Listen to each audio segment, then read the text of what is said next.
Hi friends, வாங்க இன்றைக்கி என்னோடய மார்னிங் ரொட்டீன் என்னென்னு பார்த்துடலாம். அம்மா ஊருக்கு போயிட்டாங்க. ஸோ இனிமேல் கொஞ்சம் பிஸியாக தான் இருக்குன்னு நினைக்கிறேன். 2 பேரையும் சமாளிக்கணும்.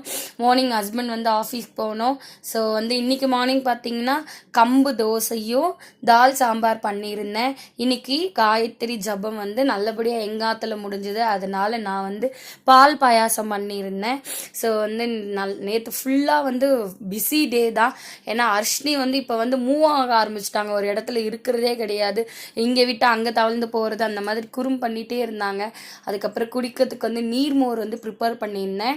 ஆற்றுலேயே பொற ஊற்றி இருந்த தயிரில் இஞ்சி, பச்சை மிளகாய், கொத்தமல்லி அந்த எல்லாமே அரைச்சி போட்டு, இந்த ரோட் சைட்லாம் போனீங்கன்னா சம்மர் சீசனில் நீர்மோர் பந்தல் வச்சுருப்பாங்களே, அதுக்கப்புறம் திருவிழாவில் அன்னதானம் பண்ணுவாங்க, அங்கெல்லாம் குடித்த ஞாபகம் இருக்குது. அதெல்லாம் இன்றைக்கி நீர்மோர் பண்ணும்போது அந்த ஞாபகம் தான் வந்துருச்சு. உங்களுக்கு நீர்மோர் பிடிக்குமா? பிடிச்சா கமெண்ட் பாக்ஸில் கமெண்ட் பண்ணி